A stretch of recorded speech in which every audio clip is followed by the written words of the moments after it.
រៀបសួរលោកគ្រូបាទលោកគ្រូជាប្រធានជានាយកសាលាបណ្ដុះបណ្ដាលមជ្ឈមណ្ឌលបណ្ដុះបណ្ដាលភាសាកូរ៉េអ៊ីនឈុននៅចិត្តស្ពានកោះធំបាទលោកគ្រូក៏បានជួយផ្ដល់ឱកាសឲ្យ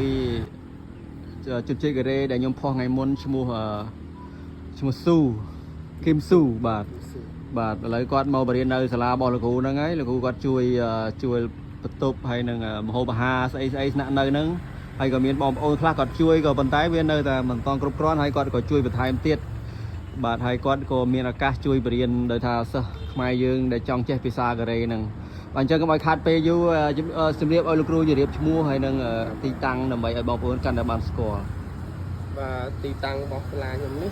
គឺមានពីរសាខាទី1នៅខាងស្អាងនោះនៅខាងប្រជាជនសាប្រជាជនហើយសាខាទី2នេះនៅខាងកោះធំគូស្ពានកោះធំមានតែនឹងមួយទេហើយសាលានេះទំបើកមួយឆ្នាំដែរទេហើយកូនសិស្សមករៀនបន្ទាប់ជាបន្តមកដែរតែបើសាខាខាងនោះច្រើនបាទគឺខាងនោះទៅយូរឆ្នាំហើយដល់ខាងនេះតែកាលពីមុនខ្ញុំផាត់ម្នាក់ឯងអញ្ចឹងរៀនពិបាកកម្មវិសាក្រែពាក្យខ្លះទៅខ្ញុំមិនទៅចេះហ្នឹងហើយខ្ញុំវាបានរៀនបានមិនទៅច្រើនបានទេតែអាចហាត់បង្ហាញសិស្សអីហ្នឹងគាត់អាចទទួលយកបានទទួលយកឥឡូវចេះទៅដើម្បីឲ្យបងប្អូនយើងចង់ចេះភាសាកូរ៉េគាត់នៅខាងកោះធំនេះលោកគ្រូអាចជួយជាតម្លាក់ location ទីតាំងព័ត៌មានអីបន្ថែមពីសាលារៀនយើងបាទប្រចាំទីនេះខ្ញុំប្រាប់លេខទូរស័ព្ទហើយនឹងអាស័យដ្ឋានផងបាទលេខទូរស័ព្ទមាននៅបាទលោកគ្រូប្រកាសលើនេះមកឲ្យបងប្អូនបានស្រួលបាទលេខទូរស័ព្ទប្រព័ន្ធទី1គឺ031បែបមុខបាទ031 55 22 63ដើមមួយខ្សែទៀតគឺមាន096 99 02 06 ខ្ញុំគាត់ស្មាត97 031ហ្នឹងហើយបងប្អូនណាមានចំណាប់អារម្មណ៍ចង់រៀនភាសាកូរ៉េខ្ញុំមករៀននៅទីមានលោកគ្រូកូរ៉េគាត់ជួយហាត់ហាញជាមានកូរ៉េមួយជួយរៀនគាត់នឹងជួយ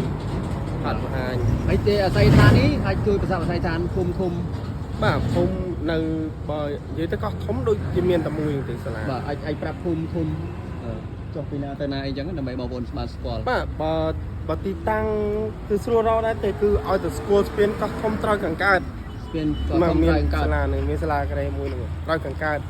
ជប់គោលស្ពានមកដល់កន្លែងគោលស្ពានគឺសាលាហ្នឹងហើយបាទមជ្ឈមណ្ឌលបណ្ដុះបណ្ដាលភាសាកូរ៉េអ៊ីនឈុនបាទលោកគ្រូឈ្មោះអីខ្ញុំភ្លេចសួរលោកគ្រូខ្ញុំឈ្មោះជ័យសវឿនហើយការប្រហាត់របស់ខ្ញុំគឺយូរឆ្នាំដែរហើយខ្ញុំហាត់តាំងពីឆ្នាំ2012លោកគ្រូធ្លាប់ទៅកូរ៉េដែរបាទខ្ញុំធ្លាប់ទៅកូរ៉េបានមួយអាណត្តិដែរហើយក៏បានរៀនបានសញ្ញាបត្រពីខាងសួងកូរ៉េក៏មកបន្តទៀតរហូតតាំងពីមកពីកូរ៉េវិញចូល10ឆ្នាំជាងដែលប្រហាត់សិស្សគាត់បានទៅច្រើនហើយដែរបាទអរគុណច្រើនហើយបើសិនជាបងប្អូនចង់ចេះភាសាកូរ៉េជាពិសេសបងប្អូននៅខាងស្អាងខាងកោះធំកុំភ្លេចសាលារៀនរបស់លោកគ្រូមជ្ឈមណ្ឌលភាសាកូរ៉េអ៊ីនឈុនបាទនៅកោះធំយើងនេះនៅក្រៅត្រូវខាងកើតនៅនឹងគល់ស្ពាននឹងហ្មងស្ពានកោះធំនឹងហ្មងនេះសាលារបស់គាត់មជ្ឈមណ្ឌលបណ្ដុះបណ្ដាលភាសាកូរ៉េអ៊ីនឈុននឹងហ្មង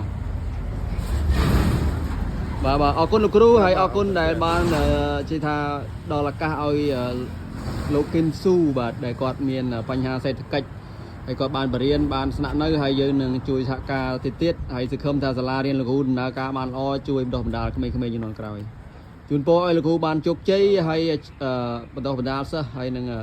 សម្រេចតាមគោលបំណងប្រាថ្នាក្នុងជីវិតបាទ